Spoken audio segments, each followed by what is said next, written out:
Olá, seja bem-vindo ao Spartan King. No vídeo de hoje, vou contar a você sobre a operação das Forças Armadas Brasileiras no Rio Traíra, contra o exército colombiano, aonde os militares brasileiros sofreram um ataque letal e responderam à altura. E logo essa resposta ficaria conhecida como a Operação Traíra. Você já tinha ouvido falar da Operação Traíra? Se inscreva no canal e deixe o like, porque deu trabalho para fazer esse vídeo. Tivemos que achar coisas antigas e da época. Fizemos pesquisa, achamos entrevistas. O ataque foi na terça-feira na hora do almoço, mas o Comando Militar da Amazônia só tomou conhecimento do incidente na sexta, quando houve a troca da guarda. O destacamento de fronteira foi atacado pelas Forças Armadas Revolucionárias da Colômbia, o mais antigo movimento guerrilheiro colombiano. O Brasil possui 9.000 quilômetros de fronteira amazônica com outros países, e esses países são os maiores produtores e traficantes de coca do mundo. Narcotráfico. A floresta tropical amazônica, que cobre boa parte do noroeste do Brasil e se estende até a Colômbia, o Peru e outros países da América do Sul. Os países Colômbia, Peru e Bolívia são os maiores produtores de coca, e o Paraguai de maconha, com a Amazônia sendo a maior floresta tropical do mundo, famosa por sua biodiversidade. A região possui muitos tipos de crimes escondidos em suas florestas, como o tráfico e o garimpo ilegal. O garimpo ilegal é um dos maiores problemas da região. A atividade garimpeira na Amazônia é extremamente danosa ao meio ambiente e é bem lucrativo, arrecadando milhões. O Rio Traíra fica na fronteira com a Colômbia e é de grande interesse dos garimpeiros ilegais. O garimpo ilegal de ouro e tão lucrativo quanto o tráfico. Os militares montaram postos nessas regiões de grande fluxo perto dos rios. Tudo isso para combater o garimpo ilegal. 1990. Operação Jatuarana. Essa foi uma operação feita para desarticular e combater os garimpos ilegais nas florestas. Mas antes temos que falar da mineradora Paranapanema. Em 15 de maio de 1961, os empresários Otávio Cavalcante Lacombe, José Carlos de Araújo e Aloísio Ramalho fundaram a empresa Paranapanema. Ela é uma empresa do segmento de siderurgia no Brasil. Contudo, na B3, a companhia é classificada no ramo de materiais básicos, no nicho de siderurgia e metalurgia com foco em artefatos de cobre. Ela conseguiu autorização de trabalhar na região amazônica vindo diretamente de Brasília. Essa empresa é a única produtora nacional de cobre primário, responsável pela produção e comercialização de cátodos, vergalhões, fios trefilados, laminados, barras, tubos e conexões de cobre. Ela abandonou a região anos depois e deixando todos seus equipamentos de mineração como as máquinas. Então, com várias máquinas, os garimpeiros ilegais da região acharam uma ótima oportunidade. A região do Rio Traíra é muito movimentada por garimpeiros, traficantes e colombianos. Os guerrilheiros colombianos eles atravessavam para ter controle sobre esses garimpos ilegais, com essas infiltrações ilegais aqui. Territórios brasileiro. E com os garimpos ilegais do Exército Brasileiro junto a forças especiais, realizaram a Operação Jatuarana. A missão era acabar com esses garimpos ilegais nessas regiões. Porque já tinha se torna um problema, muitos grupos de garimpeiros eram armados. Com a Operação Jatuarana bem sucedida, foi implantado o Destacamento Traíra, sob o comando de Fronteira dos Solimões. O acampamento foi feito com o que tinha na floresta, com esse acampamento militar vigiando o movimento no Rio Traíra e fazendo várias apreensões. Os garimpos ilegais tiveram muito prejuízo, e isso fez os grupos que dominavam os garimpos ficarem com muita raiva. Só que tinha um problema chamado as Farc, que se beneficiava com esses garimpos ilegais também. Foi a operação das Forças Armadas Revolucionárias da Colômbia que entraram para causar prejuízo ao pelotão brasileiro, ao destacamento brasileiro que existia no Traíra, que estava prejudicando as suas operações. Para você que não faz ideia do que é as Farc, ela é a Forças Armadas Revolucionárias Colombiana criada em 1964 por Pedro Antônio Marín. Eles são organização paramilitar de inspiração comunista contra o governo colombiano e com apoio da União Soviética e de Cuba. Autoproclamada guerrilha revolucionária marxista-leninista, que operava mediante táticas de guerrilha. As Farc têm várias bases militares na floresta amazônica na Colômbia.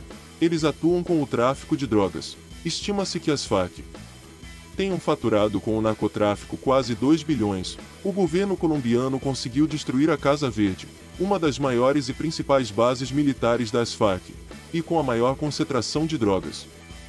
Assim, fazendo eles perderem milhões, o governo apreendeu uma grande quantidade de drogas nessa base, e com isso eles tiveram um prejuízo milionário. Então o grupo foi forçado a mudar o foco, e começou a agir com garimpos ilegais aqui no lado brasileiro. Então, com a queda dos garimpos, em 26 de fevereiro de 1991, então um grupo com cerca de 40 guerrilheiros altamente treinados das Forças Armadas Revolucionárias da Colômbia, FARC, que se autodenominava Comando Simón Bolívar, em referência ao Simón Bolívar, que foi um militar e líder político venezuelano, sendo o primeiro ilustrado a apoiar na prática a descolonização. Foi uma das peças-chave nas guerras de independência contra o Império Espanhol.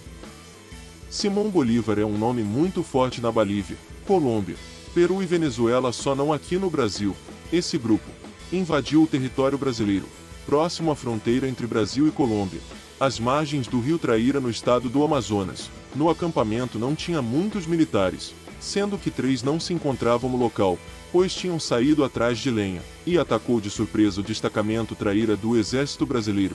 Possuía apenas 17 militares, todos foram pegos desprevenidos. Nesse ataque chegou a falecer um militar chamado Sansão, e mais 4 apenas. E ali causaram baixas, ferimentos, etc., que acabaram resultando na Operação Traíra, com a resposta brasileira, inclusive com a participação pesada das forças especiais, que estiveram autorizadas dentro do território estrangeiro fazendo a operação. Eles roubaram todas as armas do acampamento, bombas, granadas e os rádios comunicadores. Então os militares ficaram sem maneira nenhuma de se comunicar com os seus superiores ou com a base militar. Isso terça-feira por volta das 12 horas do dia. Eles ficaram nesse lugar até sexta-feira, quando outro pelotão chegaria.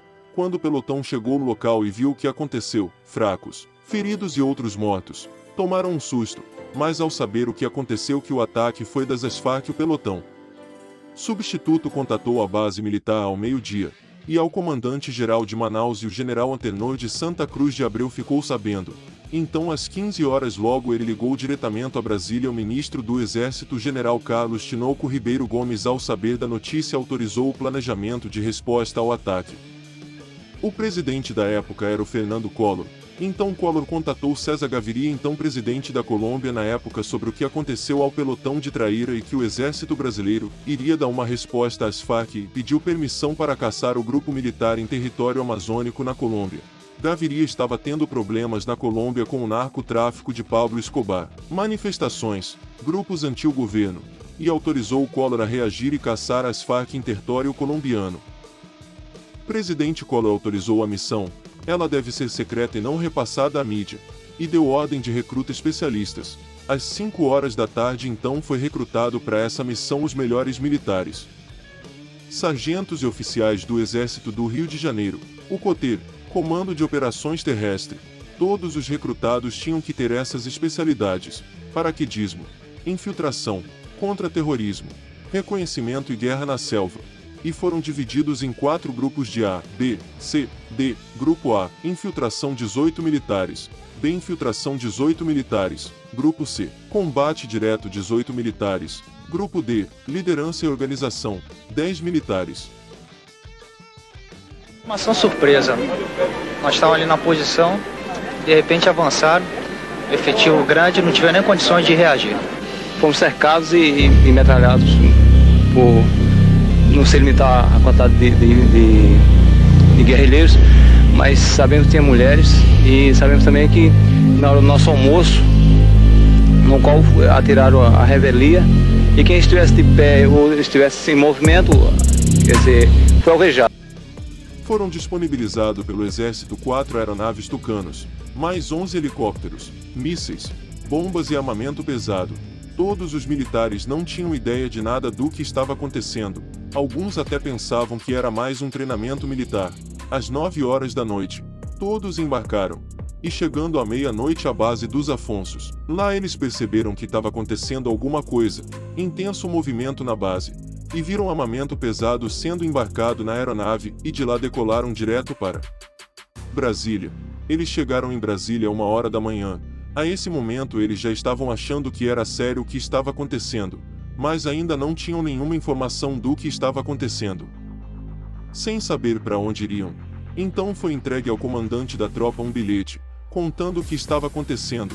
Então, só com o avião no ar, foi informado aos militares o que estava acontecendo, que eles estavam oficialmente na Operação Jatuarana II, que essa missão ia de eliminar o grupo guerrilheiro As-FARC que fez um ataque totalmente covarde ao acampamento Traíra, e deixando mortos, e também de recuperar o material roubado. Então eles chegaram no acampamento Traíra, e de lá adentraram na selva colombiana. Então outra tropa também desceu com eles. Esses caras são especialistas em selva, principalmente na Amazônia, e em camuflagem. Então já em território colombiano eles avistaram uma lancha no rio. E abordaram. Descobriram aonde era o acampamento dos guerrilheiros, que ficava a 5 horas de viagem e 2 a pé. Quando encontraram o acampamento das FARC, eles esperaram um dia para realizar o ataque. Os grupos militares brasileiros confirmaram que era de fato os guerrilheiros, que tinha parte dos materiais roubados lá, e fizeram um ataque surpresa e certeiro, acabando com os guerrilheiros das FARC, que se encontravam no acampamento, não permitindo nenhum sobrevivente.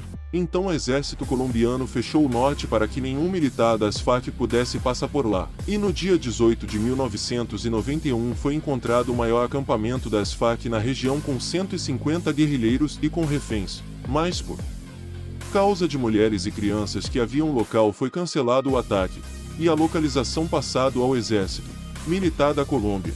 Então em 22 de 1991 os militares brasileiros foram trazidos de volta ao território militar brasileiro. Essa operação foi uma das mais bem elogiadas e bem-sucedidas do exército brasileiro. Você já tinha ouvido falar dessa operação? A Operação Traíra. Comenta aí a sua opinião sobre a atuação do exército brasileiro nessa operação. Não esqueça de se inscrever e deixar o like. Sobre a linha da fronteira do Brasil com a Colômbia, mais exatamente sobre o rio Traíra, que marca a divisa dos dois territórios. E ali embaixo está o posto do exército brasileiro que foi atacado. Almoçavam nesta mesa. Neste banco, veja só, ainda tem as marcas de sangue dos soldados brasileiros. Ninguém teve tempo de reagir. Os colombianos se identificaram como integrantes das Forças Revolucionárias Simón Bolívar, um grupo guerrilheiro não muito conhecido da Colômbia. Mas como não houve testemunhas, as primeiras investigações ainda não conseguiram provar que o ataque foi realmente da guerrilha.